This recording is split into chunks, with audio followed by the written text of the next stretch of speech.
My name is Elisa Adriasola. I'm from Chile. I am part of the Faculty of Administration and Economics of Universidad Diego Portales. I have the role of the director of the MBA program, and I'm an academic as well. To introduce you the MBA program at Universidad Diego Portales, it is at the moment a growing program. Like, we are doing quite a bit of redevelopment, but keeping its core, its identity. As a program, I think it's unique in Chile in terms of the core, the identity, the personality it has. It's a program that it's very aligned with what the reality is in Chile, looking to be change agents. Okay, we say it like that. People that arrive there looking for tools to make real changes, not only within the private sector, but also public sector and a range of areas. But basically how we, from a business, can create value, not only economically, but also like in our society, in the environment that we live on, and etc.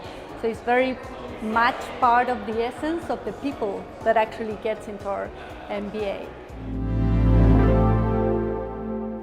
I am a researcher on leadership and teams, and basically from my point of view, and actually if we look at the reality nowadays, one of the most important elements and skills that we need from business leaders in general are this capacity to lead, but not just lead. You know, we cannot train any person with all the leadership skills required to be successful. We actually need to create people that is able to lead, to strengthen teams, to be able to generate that synergy among people that works. So bringing people to work together to make changes that add value, basically. We all know that Teams is the most prevalent unit for work nowadays, you know? And why that happens is because of the promise that Teams can create something that goes beyond the sum of the parts. We can't train any one person to become the leader that we need, because we actually don't know what we're going to need.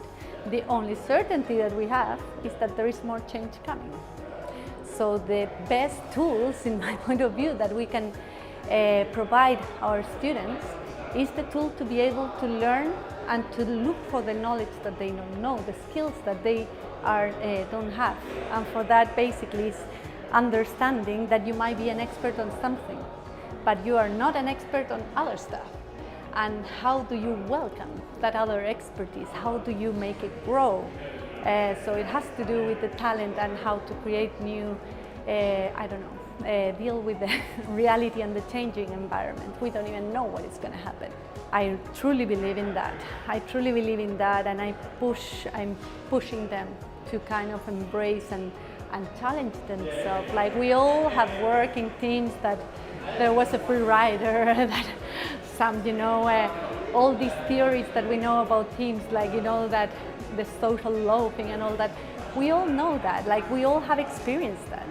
So how do we create people that can help to change that sort of things, that you can arrive to a team that is not functioning well, and help to make it more functional, actually kind of create the value that it's looking for.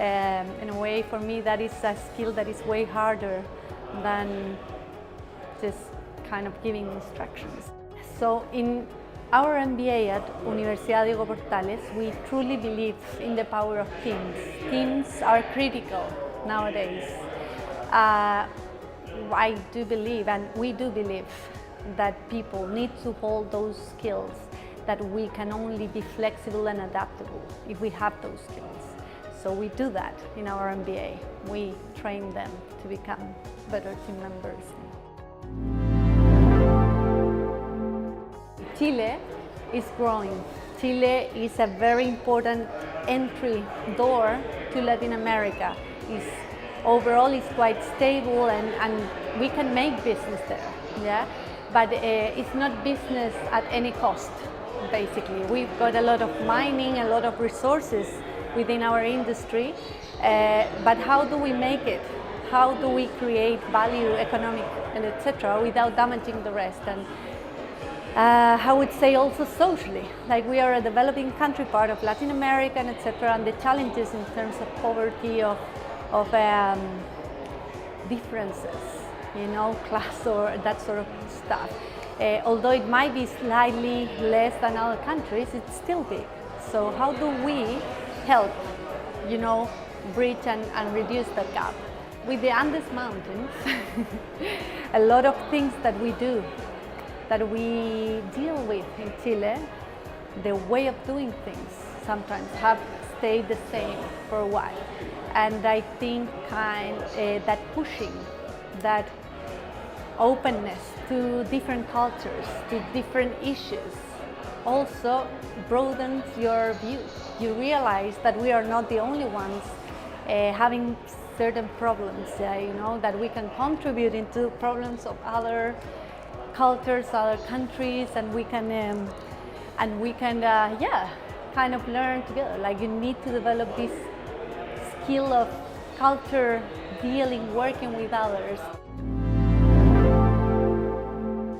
It's not only how you identify the problem, but also finding that problem that moves you, you know?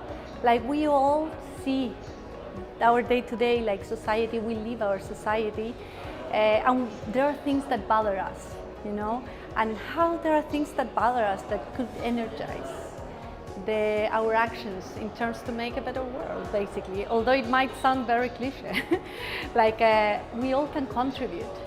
But for me, you know, ESG is not only like making a business kind of sustainable. Like for me, it needs to come from the essence of the business. So why it appears, what it is born, or how we make it, it needs to come from the essence. So the core of the business. So one of the key things that we aim at is to help our students to travel, like to find that space where they really wish to make changes, to contribute, and help them acquire the tools to make that change worthwhile, effective, to add value, all economically, social, and environmentally. So that's the overarching idea. So that's the point. So I want people that actually comes here because they want to grow, they want to learn more, they want to develop stuff that they think they can keep kind of learning, they can keep growing. So for me, yeah, the learning, the development, motivation, for me, that's a huge one. When you stay as a learner, you know, like when you are aware that we don't know everything, is when we can actually open our ears and learn and see stuff that is happening that are needed. And so, yeah, I would say that.